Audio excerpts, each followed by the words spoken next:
Welcome to the Mountain Gardener with Ken Lane. Gardening in the mountains is different. Listen to Ken's tips, tricks, and garden shortcuts guaranteed to make your gardens more beautiful than ever this year. Now for better advice that works locally, welcome your host, Ken Lane. Now, Javelina. Now, if you're tuned in or you're new to the Southwest, this is a wild pig-like animal. Kind of has a real heavy scent gland. It's like a miniature hog. So if you're from the South, they don't grow 500 pounds. They grow 80 to 100 pounds. They travel in big packs. So there can be dozens, from boars to sows to little piglets. They're cute and destructive for the gardens. And so if you're in a neighborhood where you're in that wildland interface, actually you don't have to even be that.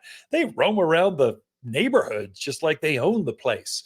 So we've invaded their space, and they're now making home in your backyard. Actually, they were placed here.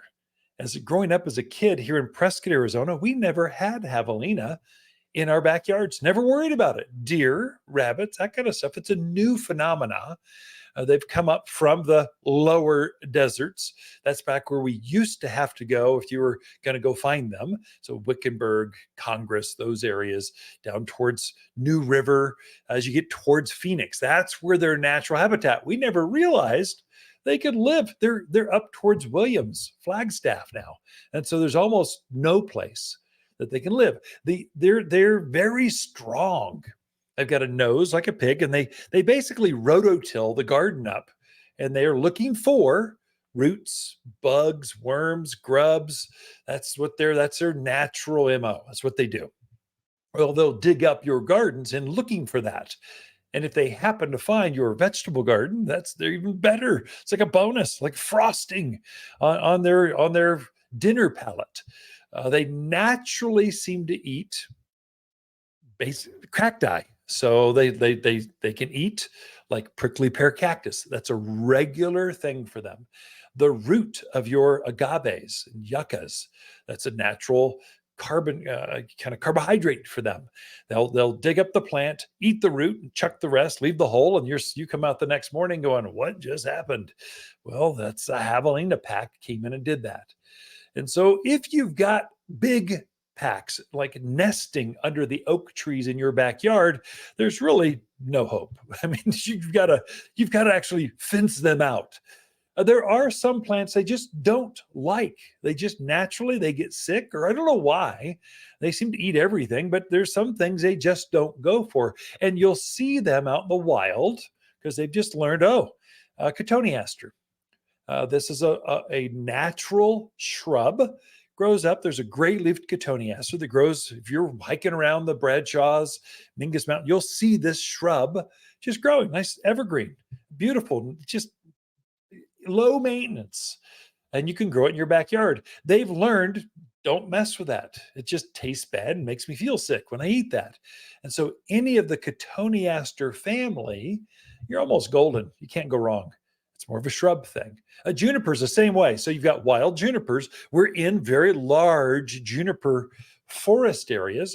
So if you've got that, any kind of juniper, they just know, that smells bad. It's got that citrusy kind of smell. Don't mess with juniper. I'll just get sick, and it's just not good. So they pass it by. And it would be several things like that. Cactus, generally they'll leave alone.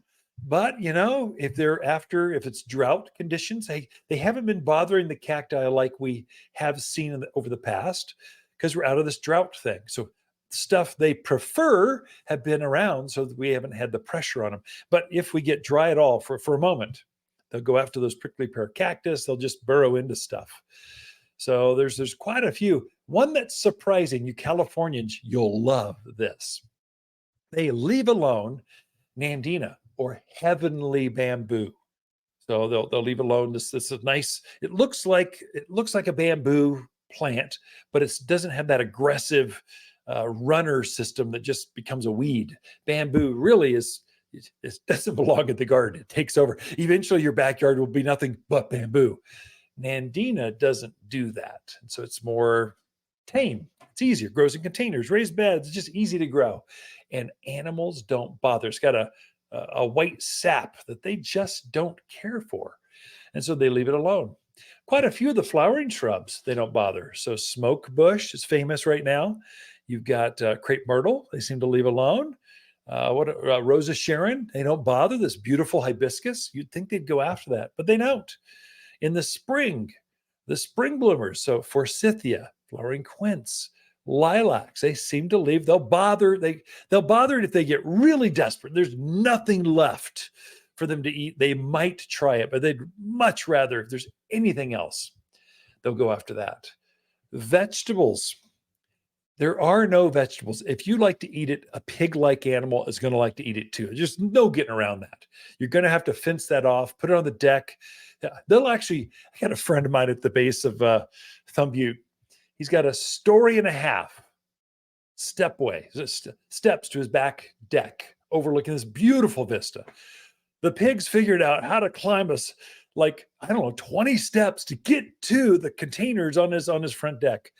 So he had to actually put a child gate at the top of the deck. So keep them out. I mean, go figure. We get creative. I've heard some folks using carpet tacks. So those wood strips with the nails coming through, they'll put those at the base of their steps going to the deck or the porch, and they get stuck on it, and that kind of deters them. So you've got a booby trap almost. So again, it's sort of a makeshift fence. They're fencing them out so they don't get up onto the deck, so they can have a space that they can grow things without them.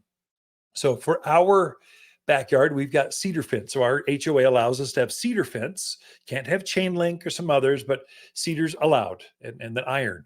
So that in the backyard, along with dogs. Dogs have a way of shooing things off. The problem is Javelina are nocturnal. They come out at night. Whoa, what are your pets doing with you? They're sleeping indoors with you. They're conked out. They don't even realize there's a pack of 20 Javelina tearing up the backyard. They might give you a notice, but yeah, it's not reliable. Fencing. If you're going to have beautiful flower gardens, if you're going to have beautiful harvests out of the backyard, you need a space you can protect them from the Javelina. And I think bunnies and other stuff. So they're going to like eating your lettuce. That kale, spinach, it's there.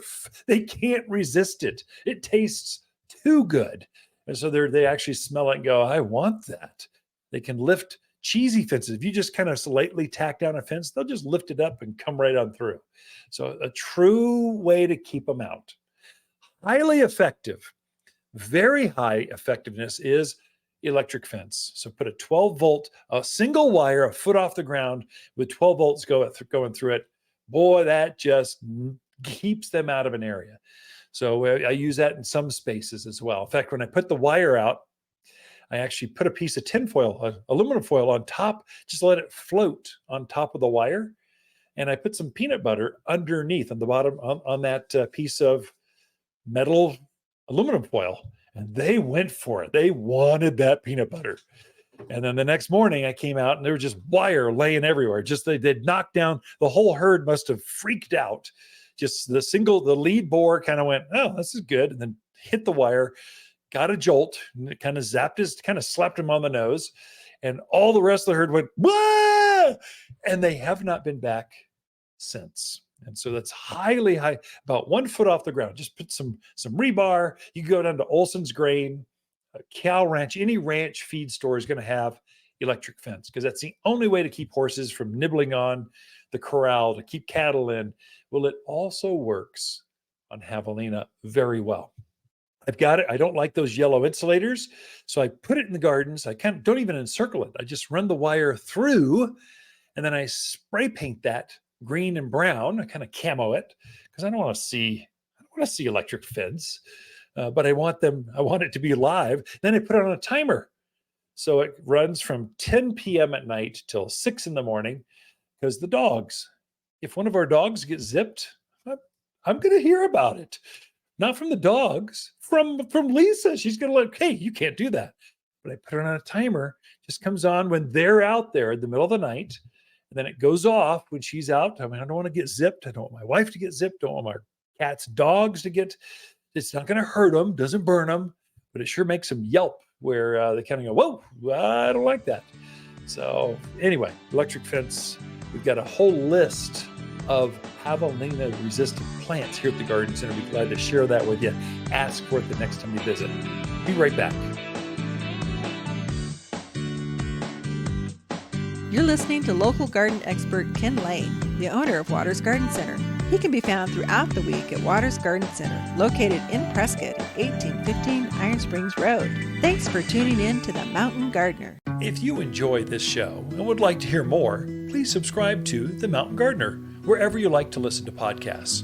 And if you'd like even more garden tips, tricks, and helpful advice, please check out my website at watersgardencenter.com for classes, videos, and more, or my online garden center at top10plants.com. Throughout the week, Lisa and I can be found here at Waters Garden Center in Prescott.